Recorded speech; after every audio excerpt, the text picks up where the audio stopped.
Hey everybody, let's talk about section 11, and we're talking about secant, cosecant, and cotangent functions, which are reciprocal functions. Remember that they're a reciprocal one over another trig function. So the first one here is cosecant. Cosecant, or this abbreviation is CSC, is the reciprocal of the sine function. Secant, or the abbreviation SEC, secant x, is the reciprocal of cosine x. And cotangent is the reciprocal, the abbreviation cotx, cotangent is the reciprocal of tangent. The special thing about cotangent and tangent, though, are because tangent is also sine over cosine. Cotangent can also be equal to cosine x over sine x. It can be written both ways. All right, so let's use some of this idea of reciprocal values and find the exact value of some of these here. So we know cosecant is really the reciprocal of sine. So then cosecant pi over 6 is going to be 1 over the value of sine of pi over 6. Well, I know the value of sine of pi over 6, if I look around the circle, is 1/2, and therefore the reciprocal of 1/2 is just 2. All right, let's look at secant. Remember, secant is the reciprocal of 1 over cosine, so therefore secant of 3 pi over 4 is the reciprocal of the value of cosine of 3 pi over 4. Well, I know the value of 3 pi over 4. Remember, that's right here. The cosine is root of 2 over 2. Well, what's the reciprocal of root of 2 over 2? Well, that's just the 2 over the root of 2. Let's rationalize it. Multiply both top and bottom, 2. So I end up with 2 root 2 over, this becomes just 2. And then those 2's cancel, and we're just left with the root of 2. Positive. And then lastly, let's talk about cotangent. And remember that I know that the cotangent is the reciprocal of tangent. So cotangent 4 pi over 3 is the reciprocal of tangent of 4 pi over 3. So remember, 4 pi over 3 is in the third quadrant. It's right here. And we know the value of tangent in the third quadrant is positive. Tangent of 4 pi over 3 is also the root of 3. So I know the reciprocal of 1 over the root of 3 is just 1 over root of 3, which means I'm going to have to rationalize this. So I end up with the root 3 over 3. Okay. Same thing here. If I was trying to find the approximate value of these following expressions, remember I know cosecant is the reciprocal of sine. Well, I know pi over 5 is not a common angle, so I'm actually going to plug this in the calculator directly. Literally type in 1 divided by the sine of pi over 5. Make sure that you're in radians. And we get approximately 1.701. Secant, I know, is the reciprocal of cosine of negative 1.43. Go ahead and put that in your calculator just like that as well. If I type in 1 divided by cosine of negative 1.43, we get 7.126. Again, there are no buttons that look like cosecant, secant, and cotangent. So if you're going to evaluate these values, you have to use their reciprocal functions. And lastly, cotangent is 1 over tangent of that value. You can type this in your calc. We end up with an error in your calculator. So if you're wondering, like, why did I get an error? Here's why. Remember that tangent at pi is right here. This value, this point is negative 1, 0, cosine sine. Tangent is sine over cosine, which is 0. So I know 1 over 0 is undefined. All right, so let's talk about what their graphs look like now. So remember, cosine, we're talking is the reciprocal of sine. So if I know sine, no, you need to have 2 colors out, okay? So I need you to have 2 colors out. Use the lighter color first. First, we're going to graph just sine, okay? So remember, I know sine starts at 0. At pi over 2, it's up 1. At pi, it's 0. 3 pi over 2, it's negative 1. At 2 pi, it's 0 again. Go ahead and connect those dots. So I'm going to graph a whole graph of sine x. Now remember, I don't really want to know sine, I really want to know cosecant, but remember it's the reciprocal of it. So here I know the reciprocal of 0 is undefined, so that's going to give me an asymptote here. So that tells me every time sine is 0, cosecant has an asymptote. So I see these zeros here. I'm going to replace them with a asymptote. So yellow is my sine function, purple is my cosecant function. Let's look here. I know here the sine value was 1. Well, the reciprocal of 1 is 1 over 1, which is still 1. So at all of my 1s, I'm going to put 1 there. Here I know the reciprocal of -1 is also -1. So what we're noticing is those maximums and minimums, they are actually touching and intersecting at each other. Let's look here. At this reciprocal right here, it's about a half. The reciprocal of half is 2 over 1. So we can see here that those values are going to end up here. And also here, the reciprocal of -1/2 is -2.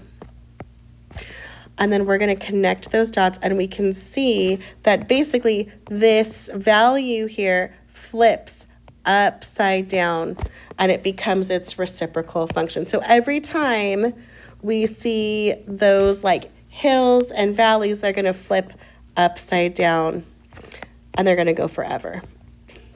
Okay, so again, the values of cosecant are these asymptotes and these reciprocal values of the sine graph. Let's look at secant. Remember that secant is the reciprocal of cosine. So in yellow, I'm going to graph cosine. So you should know this pretty quickly. Remember, cosine starts at the peak. At pi over 2 is 0. At pi, it's -1. 3 pi over 2 is 0. Back at the peak at 2 pi. We're going to connect those dots. And we're going to keep going, fill up the whole graph, and connect. Okay?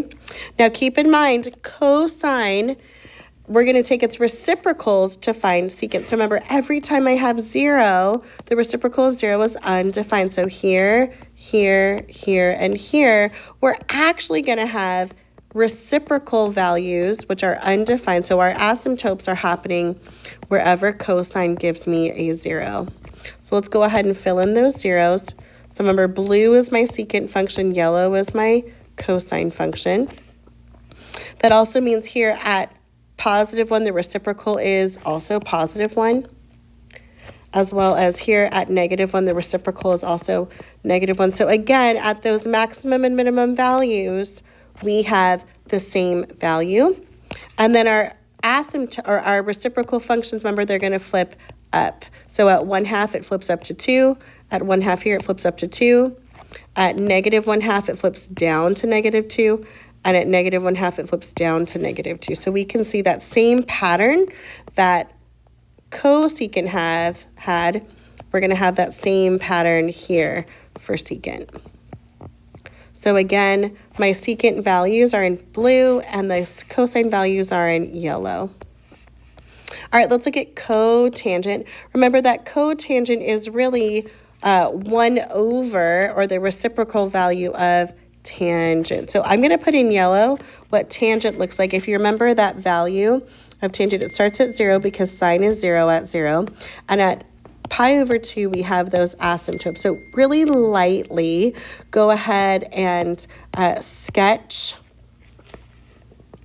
one or a whole graph of tangent. And we see zeros. Oopsie, I messed that up. Hold on, back up. The asymptote is here. So tangent's at 0, and the period is pi. So every pi we are at zeros. And every pi over 2 we have asymptotes. Remember, tangent goes up and to the right, down and to the left. Okay, but remember that cotangent is the reciprocal. So in green, I'm going to, so look at point by point. So at 0, well, what's the reciprocal of 0? 1 over 0 is undefined. So for cotangent in green, in this green color, I'm going to make it a little thicker. It's actually going to be an asymptote. So that means every time I have zeros for tangent, cotangent has an asymptote. So go ahead and put those down. Use your other color, your darker color of your marker. That also means here, as I'm looking at the asymptotes for tangent, I know the reciprocal of those asymptotes is going to be 0. So actually, where tangent had asymptotes, cotangent has zeros. Now, if I look here, I know this value was 1. Well, the reciprocal of 1 over 1 is still 1. So at positive 1, my reciprocal value is going to have the same value here. And here, my reciprocal of negative 1 is also negative 1. So if I look at those green dots here and I look at where my green asymptotes are, I see things are going up and to the left and down and to the right. So tangent looks very similar. Cotangent looks very similar to tangent, but instead of going up and to the right, it goes up and to the left, and those asymptotes are just off by pi over 2. All right, let's go to the next page.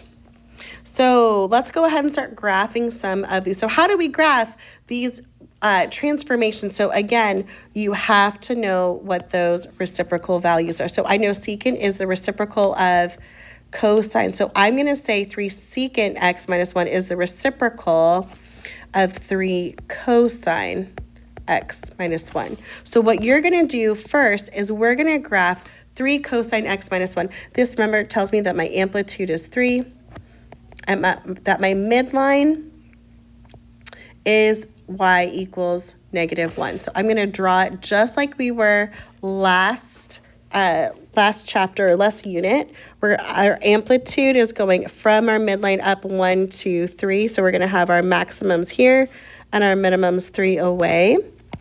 So I'm going to go ahead and just graph those boundaries for me. And I know cosine still has the same period and it doesn't have a phase shift. So cosine is going to look like starting at the midline, starting at the peak, midline, minimum, midline, maximum. So remember, cosine looks like this. We're going to use that in your lighter color marker or highlighter.